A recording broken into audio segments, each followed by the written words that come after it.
El mensaje que vamos a compartir, ¿no? Tiene por título, ¿qué hacer cuando ya no lo amo? ¿No? De repente por ahí, ¿no? Alguien ve este título, ¿no? ¿Qué hacer cuando ya no lo amo? De repente lo ve publicado en redes sociales o lo ve publicado, no sé, lo ve como un video de YouTube, ¿no? Dice, está buscando, dice, ya no lo amo, ya, es que ya el amor se acabó, dicen, ¿no? Es la clásica de muchas personas, ¿no? Aún ustedes podrán decir, de repente en el grupo han compartido sobre el tema, dicen, no, en el cristianismo no existe esta idea de que el amor se acabó, porque nosotros tenemos otro concepto distinto acerca del amor. Pero el que no tiene a Cristo probablemente sí tiene ese concepto de que el amor se acabó. Entonces, ¿por qué se rompen las parejas o por qué se acaba todo? Porque el amor se acabó. Entonces, cuando el amor se acabó, simplemente ya no hay relación, ¿no? De repente alguien entra buscando YouTube, buscando en red social un tema que dice, ¿qué hacer cuando ya no lo amo? Ahí está, esta es la respuesta, ¿no? De repente asisten a, no sé, a la conferencia, a lo que fuera, de repente a una reunión como esta, diciendo, dígame cómo hacer para que todo se acabe sin que los dos salgamos heridos, ¿no? De esto, ¿no? O sea, como que ya es un deseo simplemente, cuando se acaba el amor, entonces es tiempo de partir para algunos, ¿no? Es tiempo simplemente de que ya no hay nada más que hacer. Pero nosotros sabemos en Cristo, por supuesto, aquellos que creemos y sabemos acerca de lo que es el amor, entendemos que el amor es algo distinto a aquello que muchas personas piensan y creen. Entonces, a diario podemos escuchar de repente a una esposa decir, es que ya no lo amo, por ejemplo, ¿no? Hace un momento algunos de ustedes contaban acerca de anécdotas o situaciones en las cuales han vivido en sus propios matrimonios, en las cuales era complejo por causa de ciertas situaciones, habían decidido no amar a esa persona, hombre o mujer, por situaciones que habían pasado en su momento. Tal vez el hombre, no sé si el hombre, pero no sé qué ustedes piensen, pero el hombre no sé si realmente use esta frase, es que ya no lo amo o se acabó el amor, ¿no? Yo creo que el hombre diría algo así como que es que ya no siento nada por ella, ¿no? No usa mucho esa, me parece, no sé qué piensan ustedes, ¿no? Una mujer dice, es que ya no lo amo o se acabó el amor, y el hombre dirá, pues no, es que ya no siento nada por ella. O sea, más pareciera que fuese más práctico en su forma de hablar, o simplemente no usaría la palabra amor, ¿no? Yo sé que acá en el Perú nosotros hablamos sobre amar, ¿no? En Estados Unidos el decir amar creo que parece que es algo que es el nivel máximo ¿no? O sea, en otros países, no, dijo te amo, como que ya dijo te amo y ya es... Para decir te amo creo que lo tienes que pensar como 200 veces, o de repente orar para decir si es que realmente es decir te amo, ¿no? Pero acá en el Perú, bueno, de repente es diferente, pero bueno, a lo que voy es que a veces escuchamos esto y probablemente ustedes pueden escucharlo de otras personas. Ahora, otras personas dentro del cuerpo de Cristo podría pensar que el amor se acabó y es momento simplemente de que las cosas no sigan adelante. Esa es una gran pregunta, ¿no? Porque algunos piensan que sí, como que el amor ya se acabó, como si el amor fuera, ¿qué cosa? Una botella de aceite, ¿no? Que compran en la tienda de la esquina, en la tienda del chino, como se dice, ¿no? Y de repente dicen, no, se acabó el amor. Entonces yo diría, ¿no? Anda a comprar a la esquina, ¿no? En la esquina venden 1 litro de amor. Vas, está embotellado, ¿no? Vas y lo echas al matrimonio y el matrimonio va a volver a funcionar, si eso es lo que supuestamente, entre comillas, es lo que te falta, ¿no? Algunos dirán, es que ya la atmósfera ha cambiado, ¿no? Entonces, algunos piensan de repente que ya no, el amor no es líquido. El amor de repente es algo gaseoso, ¿no? Porque en la atmósfera ya no hay amor. Y como ya no hay amor, entonces simplemente el matrimonio ya no puede seguir, ¿no? Por ejemplo, ¿no? En el caso de las promesas de Dios. Si nosotros sabemos que Dios tiene un deseo para con el matrimonio, ¿no? Sabemos que Dios tiene ese deseo de que el matrimonio funcione desde principio a fin. ¿Ustedes se acuerdan cuando se casaron? ¿Cuántos se acuerdan cuando se casaron? ¿Todos se acuerdan? ¿Alguno de ustedes se acuerda de sus votos? No se acuerdan de sus votos, pero por lo menos se acuerdan cuando el pastor les dijo que iban a ser fieles, ¿qué cosa? En la adversidad, en la enfermedad, ¿en qué más? En la pobreza, ¿no? ¿Y dónde está la parte que dice hasta que el amor nos dure? No dice, ¿no?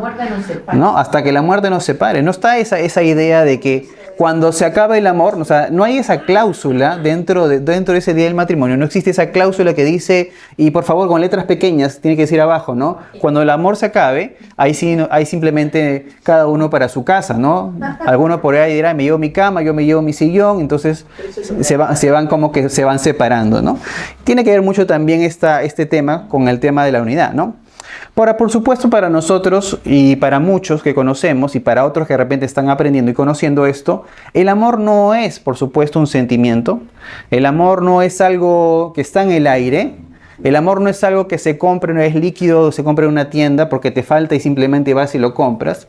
El amor no nace simplemente de la tierra o se crea, ¿no? O uno pone un wizard o pone un aromatizador del amor. ¿No? Anda a comprar el aromatizador del amor. Podría ser un buen negocio para algún emprendedor, ¿no? Pero no existe ese aromatizador del amor. Entonces sabemos y entendemos que el amor es una decisión. Uno decide amar.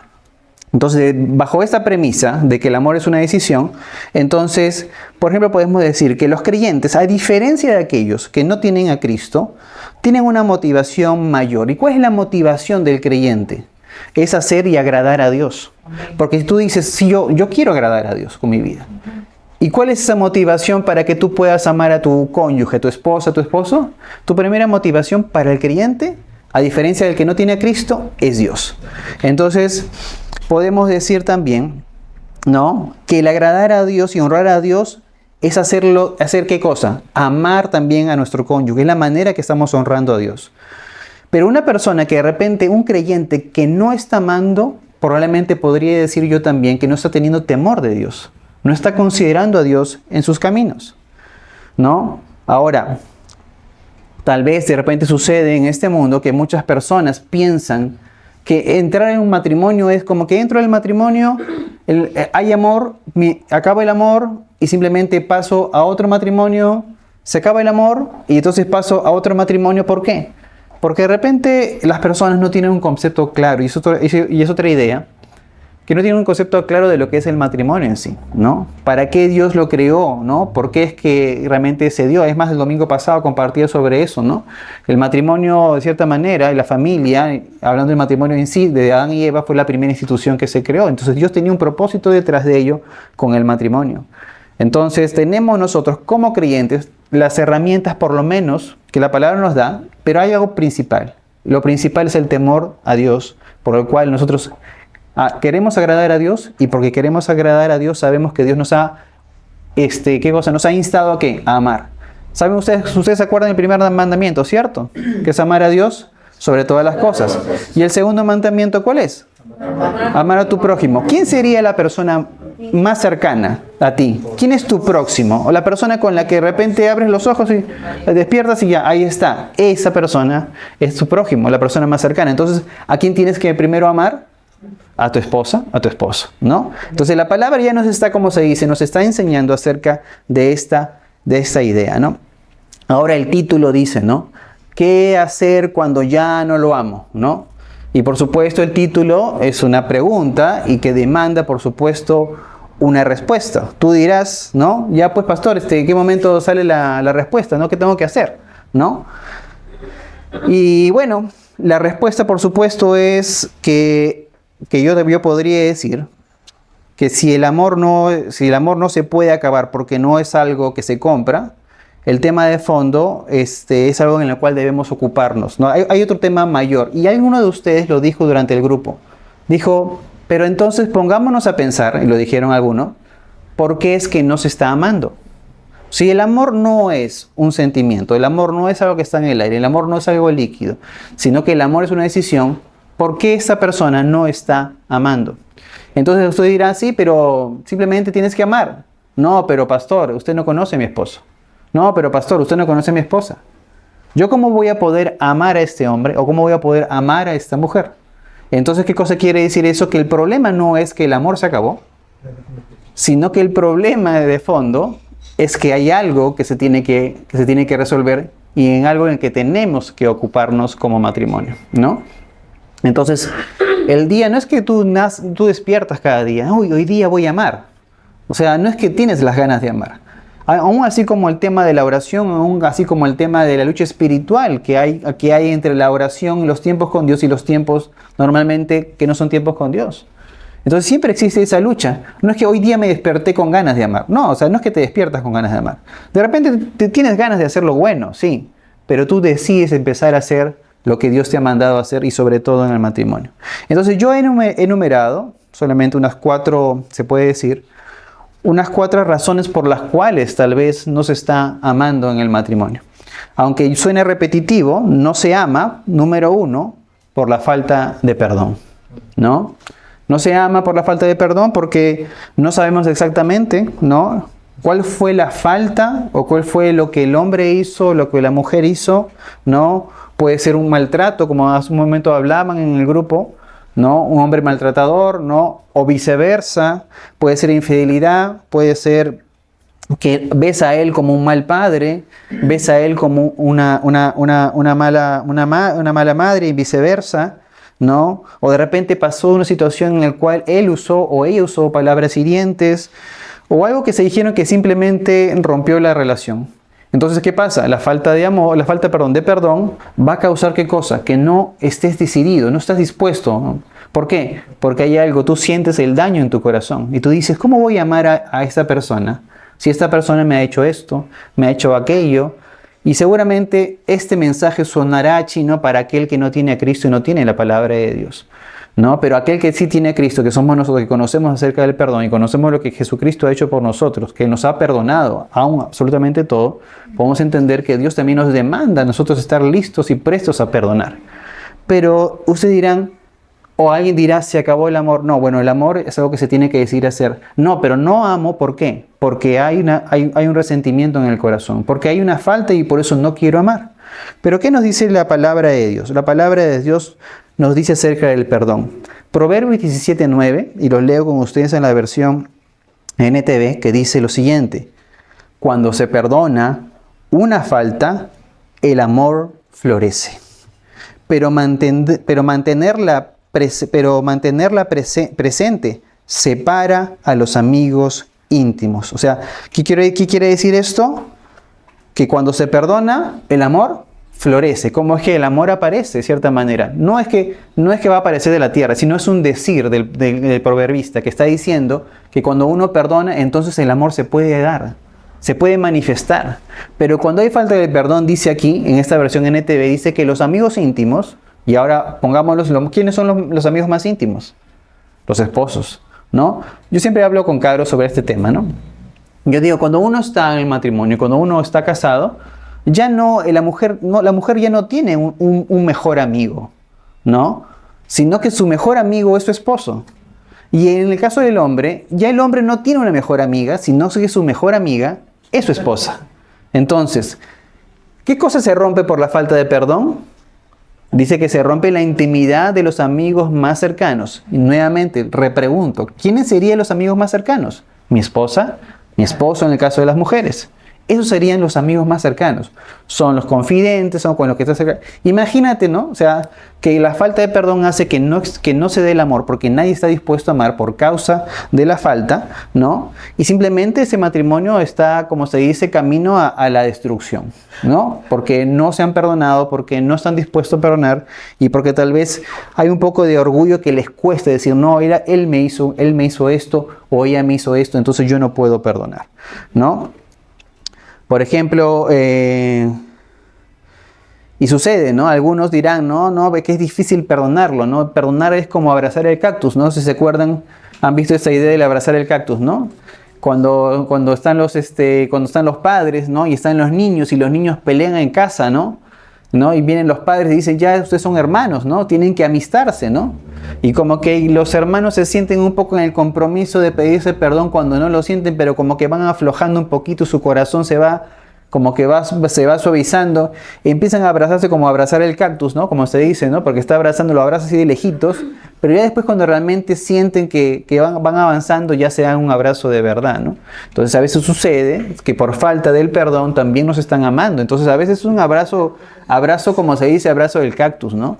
No sé si a ustedes les ha pasado en el matrimonio, ¿no? ¿Cómo será el beso? Déjame preguntarles, ¿no? De repente no lo confiesen para que no salgan en el video, ¿no? Pero ¿cómo será el beso de despedida cuando has estado molesto con él o molesta con ella? No, ya no es un beso, ya ni beso, dicen. Ya ni beso, ¿no? O sea, ya simplemente él se va a trabajar, ella se va a trabajar, ni beso, ni hola, ahí nos vemos, o sea, como que ni eso, ¿no? Ya ni beso, ni nada, ¿no? Y si es beso ya, dice beso en la frente, ya, porque ya, beso en la frente porque no, estoy molesto, ¿no? Entonces estoy fastidiado. Entonces cuando hay falta de perdón, entonces no hay ese deseo de amar, ¿no? Algunos por ahí se han sentido identificados porque dice que se han ido a trabajar sin el beso, no sé, sin el abrazo, o simplemente sin lonchera, sin refrigerio, todo, sin todo, ¿no? ¿Ah? Pero puede ser que haya resentimiento. Ajá. En esos casos, claro, hay beso, pero pues mejilla. Claro, pero por eso dije, por eso yo digo, hay un deseo, o sea, como que dicen, vamos, ¿cómo es el beso? Porque yo dije, de repente el beso es en la frente, ¿no? O sea, de repente el beso ya no es en los labios, sino en la frente, como diciendo, estamos más o menos, ¿no? Estamos más o menos ahí, ¿no? ¿No? O beso volado, como que, ¿no? Por ahí va la cosa. Muy bien, muy bien. Bueno, otra razón por la cual no se ama, enumerado número 2, es porque se ha perdido la admiración y la consideración, ¿no? Cuando se pierde la admiración y la consideración por el que está al otro lado, finalmente ya no lo amas, ¿no? O sea, él que será, pues este es no sé, pues, ¿no? O sea, me tocó porque ya, ¿no? Porque está aquí porque sí, ya. Entonces yo estoy aceptando la voluntad de Dios, ¿no? ¿No? O echándole la culpa a Dios porque ya Dios me lo mandó y, bueno, Señor, acá lo tengo, lo estoy aguantando, ¿no? Señor, de repente cree la persona que es su lima y que el versículo de Proverbios está aplicándose ahí, ¿no? Y no necesariamente es así, o sea, es un trato para ambos, ¿no? Y alguno dirá, claro, o sea, uno dirá, pero si este hombre es un tal por cual, ¿no? Dirá, pero si este hombre no sirve para nada, ¿no? Si esta mujer de repente es así o es asá, ¿no? De repente el hombre puede también hablar de la apariencia física de la mujer como el hombre, viceversa, ¿no? Ah, ese es un panzón, que no siempre está así, ¿no? No, que ella por ahí, de repente, no, que siempre cuando llego a la casa está en pijama, nunca se arregla. Entonces, ¿qué pasa? Se pierde la admiración, se pierde la consideración y simplemente, en el caso del hombre, los ojos comienzan a ser puestos en otro lugar. Y eso sucede, entonces hay que hablar un poco sobre el tema, ¿no? La vez pasada también, como se dice, hablamos bien clarito, creo, de algunas cosas.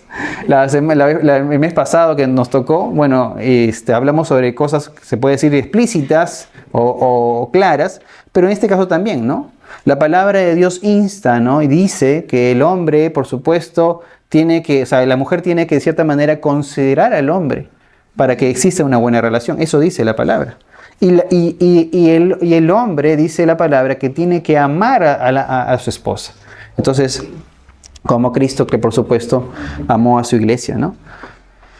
Entonces, de repente, por ahí la mujer dirá, es que tú no eres como mi padre, ¿no? En las comparaciones. Entonces, no, te amo poco, porque yo, si tú fueses como mi padre, te amaría más, ¿no? O, no, es que de repente, no, es que tú no eres de repente como el esposo de mi amiga. Es el esposo de mi amigo, él abre la puerta, bien caballero, ¿no? Él sí trae las flores amarillas que tanto esperabas,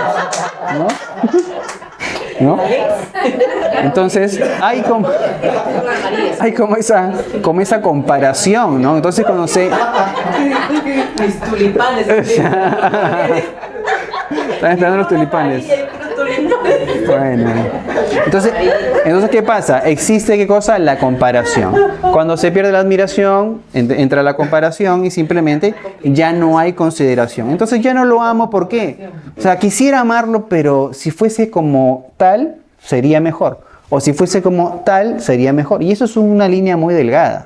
Porque comienzas a mirar de repente a otras personas. Y simplemente ya no estás mirando dentro de tu casa. Estás mirando fuera de tu hogar. Y al mirar fuera de tu hogar y ver a otra persona, simplemente estás cayendo también en un pecado, ¿no? Un terreno, como dicen uno de ustedes, un terreno peligroso. Entonces,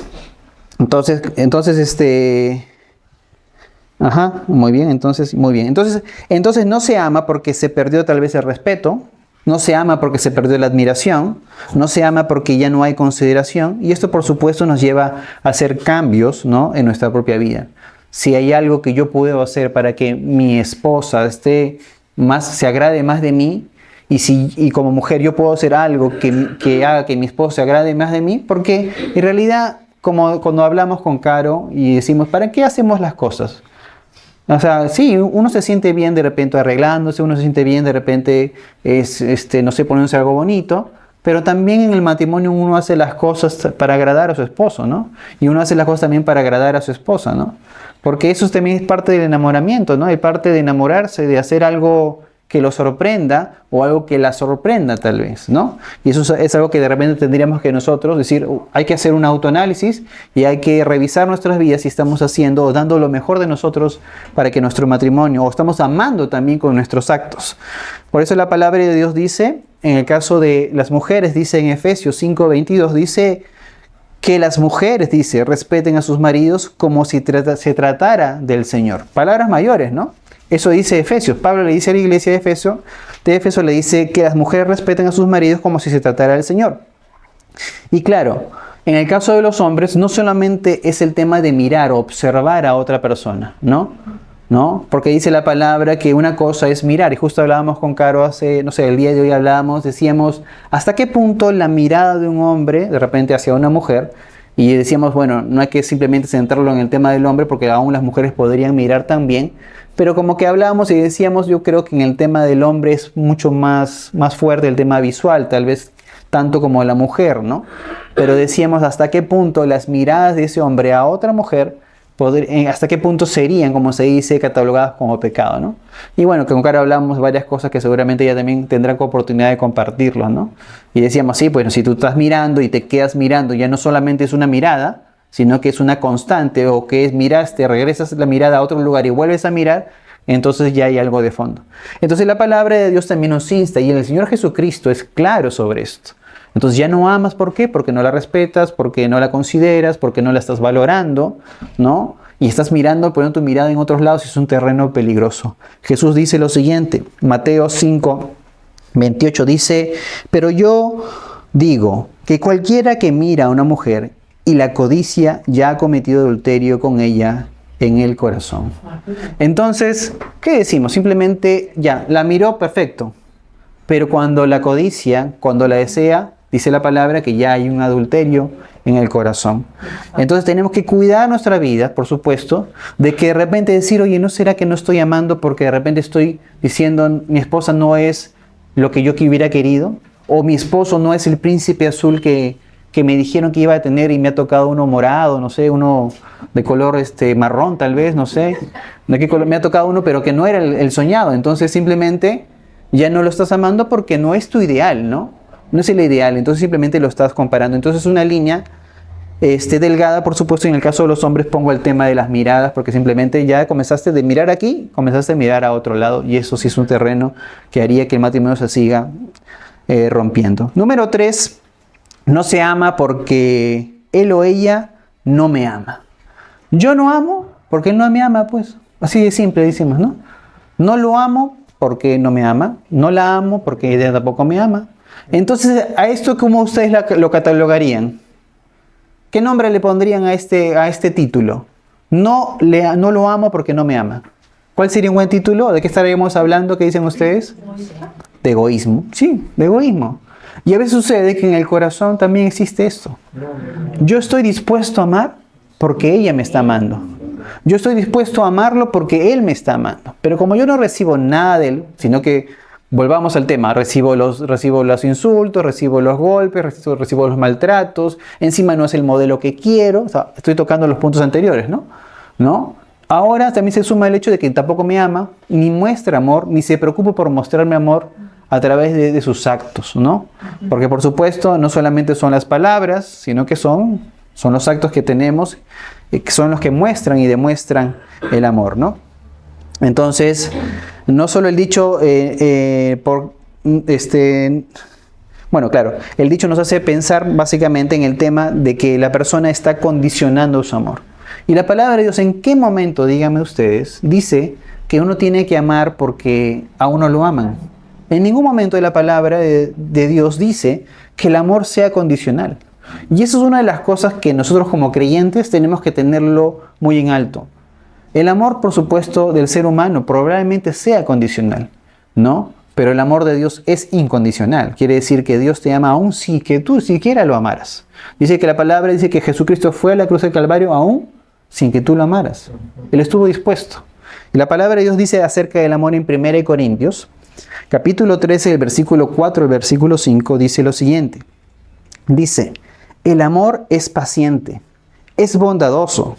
El amor no es envidioso, ni presumido, ni orgulloso. No se comporta, dice, con rudeza, no es egoísta, no se enoja fácilmente y no guarda rencor. Esto quiere decir, por supuesto, que debemos doblegar ¿qué cosa? Nuestro egoísmo. Simplemente hacer de lado nuestro egoísmo para estar dispuestos a amar. Tenemos que doblegar ¿qué cosa? Nuestro orgullo. No, es que como no me ama, entonces no lo amo. No, yo tengo que estar dispuesto a doblegar mi orgullo y dar el primer paso. Sucede, por ejemplo, no sé si a ustedes les ha pasado, pero nos sucede también en casa, que alguno dirá entre las hijas, ¿no? ¿Y yo por qué tengo que recogerlo si eso no es mío? ¿O por qué yo tengo que pedir perdón si ella no me ha pedido perdón? ¿No les ha sucedido de repente en casa, en un tiempo que han estado, han sido niños, o sus propios hijos? ¿No? ¿Yo por qué tengo que pedir perdón si ella no me ha pedido perdón? ¿O yo por qué tengo que dar esto si a mí no me han dado nada? Las cosas no se hacen simplemente porque no las recibimos, sino porque uno tiene que estar dispuesto a dar. Entonces, en el amor no existe esa idea de que voy a amar si es que me aman. ¿No? Voy a dar si es que realmente me dan. El primer ejemplo es el ejemplo de nuestro Señor Jesucristo. Él nos dio absolutamente todo, si que nosotros le hubiéramos dado o le hayamos dado algo en lo absoluto. La palabra de Dios dice, por ejemplo, en Lucas 6, 31 al 33, ¿no? Que el provecho, no hay nada de provechoso en amar a aquel que te ama. Lo difícil y lo que el Señor busca es que estés dispuesto a amar aún a quien que no te ama. Esto puede ser para algunos difícil de entender, contrario, pero el mérito aquí está en amar a aquel que no te ama. Porque dice la palabra que en Lucas dice que aún los pecadores aman a aquellos que los aman. Dice Lucas 6, del 31 al 33, dice, traten a los demás como les gustaría que ellos los trataran a ustedes. Si solo aman a quienes los aman a ustedes, ¿qué mérito tienen? Hasta los pecadores aman a quienes los aman a ellos. Y solo hacen bien a los que son buenos con ustedes. ¿Qué mérito tienen? Hasta los pecadores hacen eso. Palabras de Jesús, dice hoy, ¿cuál es el mérito? Si los pecadores también aman a quienes aman. Entonces, ¿qué nos manda a hacer el Señor? Amar aún a Él o a ella, que tal vez nos está amando como tú quisieras. Ahora, hay otra cosa que yo creo que ya he aprendido durante el tiempo de matrimonio, y es el hecho de que a veces sucede que a veces nos molestamos o nos incomodamos, porque a veces esperamos mucho o esperamos algo de la otra persona y no lo obtenemos. Eso no quiere decir que tú dejes de amar porque no obtienes hoy lo que tú quisieras. Por supuesto que existe esta idea de conversar y decirle, oye, me gustaría que estas cosas sucedieran. Pero es importante, por supuesto, ¿no? Que estemos dispuestos a amar, ¿no? Aún a pesar de que no estemos recibiendo ese amor. Número 4, ¿por qué no se ama? Porque estoy alejado de Dios. Y algunos de ustedes dirán, sí, pues es que la verdad es que no está amando porque, bueno, pues seguramente no tiene Cristo en su corazón, o si lo tiene, simplemente no tiene comunión con Dios, ¿no? Entonces esto habla básicamente de la falta de comunión y una vida, si se puede decir, y también lo dijera uno de ustedes, una vida de pecado. Entonces si yo veo a un hombre que maltrata a su esposa, o a una mujer que hace viceversa con su esposo, yo diré, oye, ¿y estás en Cristo? Yo diré, esta persona no ha tenido un encuentro con el Señor. O sea, una persona que está a punto de maltratar a una persona es una persona que no ha tenido un encuentro. Porque si hubiera tenido un encuentro con el Señor, si en la mañana hubiera estado orando, como se dice, estaría a cuentas con su esposa, estaría amándola, ¿no? Porque ¿qué es lo que hace el Señor? ¿No? Si tú simplemente no tienes comunión con Dios, entonces ¿contra qué expones tu vida? Si Dios es como el espejo que te ayuda a ver lo que está dentro de ti, lo que tienes que corregir. Pero si no te expones a ese espejo que es el Señor, que nos ayuda a entender que estamos mal, entonces ¿cómo nos corregimos? Entonces yo diré, pues una persona que simplemente no está en el Señor o que no tiene comunión con Dios, difícilmente va a amar. Porque una persona después de haber estado con el Señor, lo que quiere es hacer el bien. Es buscar ¿qué cosa? Agradar a la otra persona. Sale con ese corazón, con el deseo de Dios para darlo a su esposa, a su esposo. Entonces cuando se vive una vida de pecado, y esto como se dice pregunta o se dice respuesta para el matrimonio, ¿por qué él no me está amando? ¿O por qué ella no me está amando? Y estoy en Cristo.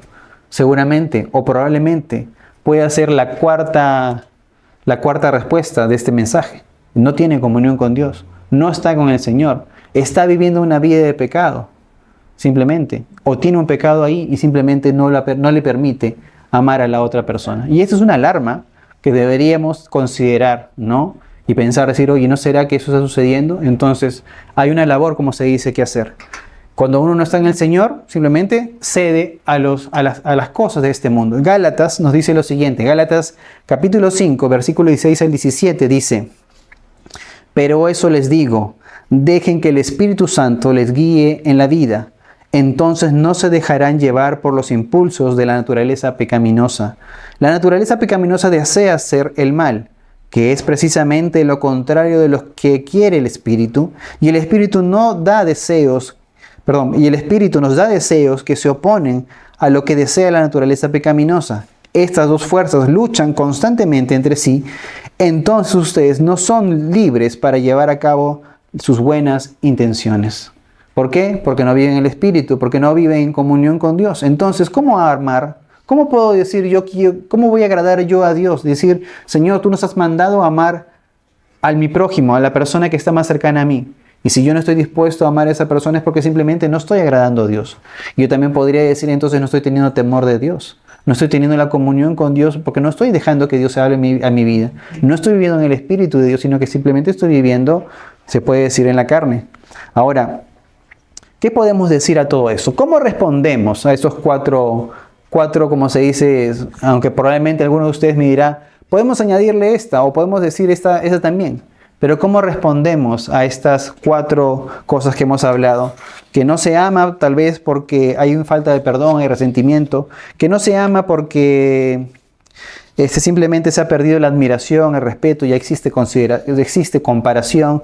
Que no se ama porque él o ella no me ama, simplemente es una actitud egoísta. Y que no se ama porque la persona, él o ella, está alejado del Señor. No hay comunión, entonces no hay manera de agradar a Dios. Entonces podemos decir que tenemos que perdonar y no guardar el resentimiento. Tenemos que estar dispuestos a ello. Resolvemos también diciendo que solo debemos poner nuestros ojos en Él y en ella. Tú tienes que ver a tu esposa como la única en el mundo. Tú tienes que ver a tu esposo como el único sobre la faz de la tierra, ¿no? ¿Y qué tienen que hacer? Estar dispuestos a ¿qué cosa? A amarse mutuamente. No condicional, sino que siempre estar dispuestos a amarse. Finalmente, ¿qué se tiene que hacer? Se tiene que tener una vida rendida al Señor. Y una vida rendida al Señor es una vida, ¿qué cosa?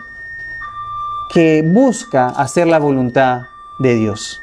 Entonces, si tienes una vida rendida al Señor, entonces harás aquellas cosas que el Señor pone por supuesto en tu corazón después de tus tiempos de oración. Hoy salgo, como se dice, de ese tiempo con el Señor para hacer las cosas que el Dios ha puesto en mi vida. Una de las cosas que Dios me ha dado y que es nuestro primer ministerio para los que estamos casados es nuestro matrimonio, es nuestra familia. Ese es nuestro primer ministerio. Entonces, si tenemos, como se dice, descuidado a la esposa, a los hijos, entonces simplemente no estamos cumpliendo con la primera misión que Dios nos ha dado.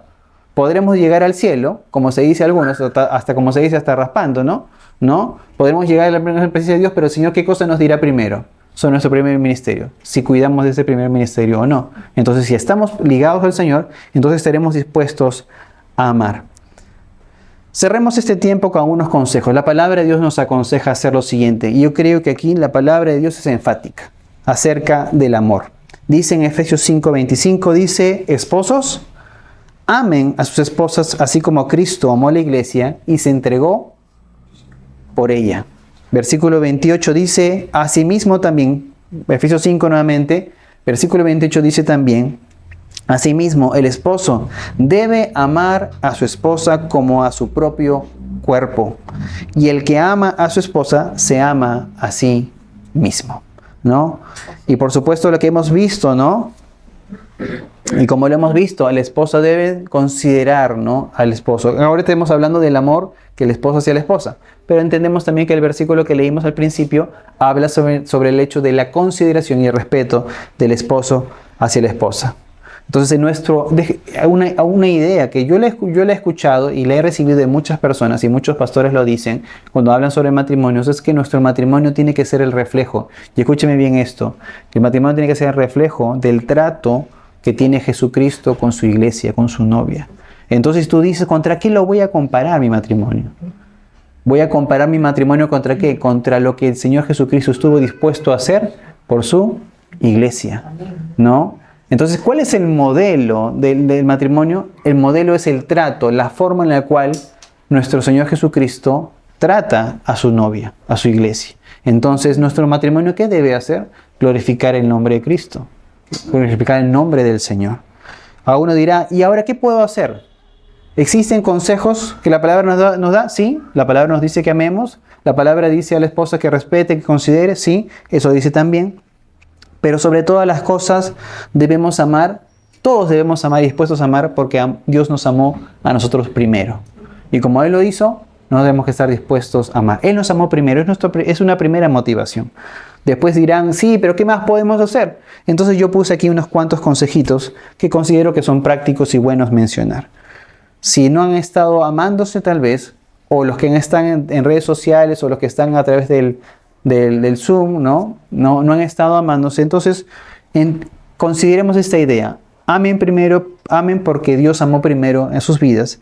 Y lo otro tal vez es algo para la pareja. ¿Qué podría hacer la pareja? Tomen tiempo juntos, ¿no? Tomen tiempo juntos. Tal vez no lo hacen. Yo sé de personas que a veces confían en nosotros algunas cosas y nos dicen, mira, nosotros no estamos teniendo tiempo juntos.